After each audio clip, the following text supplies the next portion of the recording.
Toronto Maple Leaf star breaks silence amidst contract talks. And what will his contract look like? We'll discuss this and much more coming up on this episode of Hattrick HQ. With that said, let's get right into the first topic of this video, which is Nylander breaks silence. And before we get into this topic, we just wanted to say that 97% of you guys aren't subscribed, so make sure to go down there and smash that subscribe button if you're looking for your daily dose of NHL content. But here we go into an article written by The Score, per Elliot Freeman's interview at the European Player Media Tour. And Nylander goes on to say here, "I want to be in Toronto as long as I can. That's just where my mind is at." Obviously, Nylander and Matthews both entering the final years of their contracts, both trying to re-up now before the season starts. But like they say here, Nylander has one of the most laid-back personalities in the game, and he's in no rush to get a deal done. As he says, "Obviously, I want it to work where I can stay there and be there. There's no other place I want to play, but I still have one more year left. I don't understand why there is such a big rush to do something now. I still have one more year left." And he also goes on to talk about his agent's discussions with Treliving over the offseason, where he says here, "They have been talking, but I don't think there's been much going on about that. But I'm focused on getting ready for the season and having my best season yet in order to help us take the next step." Obviously, Mark, this is some big news coming out today. Nobody really knew where Nylander was at with his extension. I know there's been a few rumors floating around, but actually getting to hear from the source himself, I think if you're a Toronto fan right now, you're jumping for joy because obviously one of the best stars in the league wants to be on your team. What do you have to think about these comments, Mark? It kind of scares me. I mean, I'll start off by saying he's so laid back. He said he doesn't understand the rush. I mean, it's Toronto media. I mean, everyone's going to start freaking out about this. You seen when he first signed his contract, his previous one at 6.9 mil. He waited till the last possible day, which I think it was December 1st when he signed his extension. And I think it's getting to the situation where, he's going as UFA that you do need to get this done before the start of next season. I mean, you've seen what happened with the Flames where they lost Goodrow and Matthew Tkachuk. I don't think we're having the situation in Toronto. I do think Matthews and Nylander do want to be here. I do think ultimately a deal is going to get done. But it does kind of scare me that it seems like there's not a big urgency. I think if it gets towards January, that kind of situation is still not signed, you really need to start looking at the possibilities on what you're going to do with them.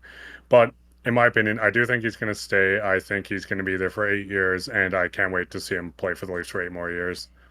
Yeah, I'd have to agree with you there. I obviously think a deal's going to get done, but I think right now what the Toronto organization is looking for is at the Matthews extension, and I think once they get that out of the way, I think we'll see Nylander one follow suit fairly shortly. I think when they figure out what kind of cap they're dealing with after they re-sign Matthews, I think we'll be in talks with Nylander. But obviously, like Nylander's been, I would say, the heart and the soul of the Toronto Maple Leafs during his time there, especially on the offensive side. Obviously, a 40-goal scorer. I know I've expressed my thoughts about him here on the channel before, but he's been my favorite Toronto Maple Leaf for many years there now. I think he's a guy who steps up when you need him, and you kind of need that guy back on your team. And like you said, I think he's really going to re-sign here because from this interview, it seems like he really wants to be there. And when a guy really wants to play for your team, I think he'll make anything work just to stay there. Yeah, no, I completely agree. I think at the end of the day, we'll definitely see him sign the extension. Kind of going with what you said with the Matthews contract and stuff. I think that both guys are kind of just waiting. It's almost like a stalemate to see who bites first, see if someone takes a team-friendly deal. I think ultimately Matthews will end up taking a little less than he should probably get just to kind of make it a team-friendly deal. And I think when that happens, the team's going to start realizing that these core, like 4 or 5 guys, are really bought into this, and you could see Nylander maybe take a little less than he deserves on over an 8 year deal just to kind of work this out. And ultimately, at the end of the day, all every player and every Toronto fan wants is this team to win the Stanley Cup. Yeah, definitely. And I think if you keep these guys together, they're only getting better, and their chemistry right now is unmatched. And I think if you can manage to keep these guys locked up over the next few years, there's definitely a cup in the future for the Toronto Maple Leafs. And like you said here, we're going to get into our second topic, which is how much is he worth? And we'll take a look here at Nylander's stats. Obviously, like I said, a 40-goal scorer, 87 points last year, 80 points the year before. At 27 years of age, locking him up for 8 years would be a great deal for Toronto. And we're just going to look at some predictions here. They're looking at maybe an 8-year deal worth 9.06 million cap hit from Evolving Hockey, and also some comparisons here. We got Pierre-Luc Dubois, who signed at 8.5 million AAV, Meyer, who had 8.8 AAV, and Sebastian Aho with 9.75 AAV, all whom signed for 8 years. Obviously, I think this is a great number for him. I think maybe if they're pushing it, he could get 10. But I think, like, just from the comments he said today, I feel like he's probably going to take a team friendly deal. And I think getting a Nylander at 9 million over the next 8 years is a steal for the Toronto Maple Leafs. Yeah, no, I definitely agree. Especially with the cap kind of going up over the next couple of years, you're going to see guys, might not want to sign this 8-year deal just to kind of secure more money further in their career. But I think if you can bring Nylander in at $9 million, it's still 9.5. I'd still consider it a steal. 10's where you start pushing. I mean, that $1 million could be the difference between a fourth liner and not. But I think if you can lock him up at say 9.5, maybe just under 10, like where you're seeing the Aho contract. I mean, I think it's completely fair for both sides. You get 8 years of his prime. You get a guy that wants to be there. He's produced there. He grew up in this system, and I think ultimately you just have to get this contract done, give him what he wants, not to the point of being a pushover, but in the situation if you're fighting over 200, 300,000, I think you just get this deal done, you lock him up, let players follow suit, and just kind of get everyone to buy into this. Yeah, definitely. Especially looking at these names here, I feel like Nylander's probably the best name out of these group of guys. I know him and Aho have had similar seasons, and I think Aho got a little bit of a boost because he's in Carolina, and I think where Nylander's been on the team so long, I think, like I said, I think he'll take a little bit of a pay cut. I think putting him at 9 is a great deal. Even 9.5 wouldn't hurt them so bad.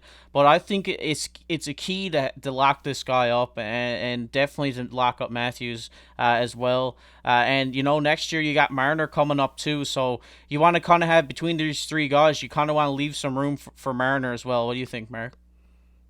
Yeah, no, definitely. I mean, you're going to see Tavares and Marner going into their final year of their contract next season, not this coming season. But like I said previously, I think Tavares is definitely going to be the guy to take the pay cut. You've seen he's getting up there in age. I think he wants to stay in Toronto. If you can give him a long-term deal at a lower cap hit, I think both parties are happy with that. Because like I said, ultimately, I think everyone wants him in the cup in Toronto, especially him. Pajama Boy, the guy from Toronto. He's the captain. But I think it's a big thing is the Leafs almost need to take this situation and just show that other players around the league that this core is bought in. And I think that's ultimately why a deal's not hashed out at the moment. I think it's just trying to get those numbers figured out and just trying to get these 4 or 5 players just bought into the system. And with the new GM and everything, it's, just getting the trust of the team. And ultimately, like I said, I do think he's going to sign for 9.5. I hope it's an 8-year deal. When you look at him compared to Aho and them, it's hard to compare centers with wingers, but Nylander might be the most offensively talented out of the 4 that was listed. And I think, that range of scoring and with the contracts, I think it'll all equal out to just roughly around the 9.5. Yeah, I definitely agree with you there. I think, obviously, like you said, I think the core of Toronto has bought in, and I think they're just itching to bring a cup back to Toronto, and I think they're going to do whatever they can. And like you said, like we're jumping ahead of ourselves a little bit, but obviously Marner is due up next year, and like I think Tavares is what 11.5 million. I think that's pretty much Marner's extension right there. If they both expire, so I wouldn't worry about that too much. But I like you said, I think what they say in this article, I think around 9.25 to 9.5 is probably what Nylander's going to get, and I think that's a great deal for a 40 goal scorer and your best performer in the playoffs by far. But we'd like to hear what your guys' take on this is in down the comment section below, because I know a lot of Toronto Maple Leafs fans are jumping for joy because one of their star players come out today and said he wants to be a part of the team. So what do you think kind of contract he's going to get, and when do you think he's going to sign? We'd like to know down in the comment section below. And if you enjoyed this video, make sure to leave a like down below and make sure to hit that subscribe button. We're trying to hit 250 subscribers before the season starts. I've been KC alongside my co-host Mark Pye. Keep your stick on the ice.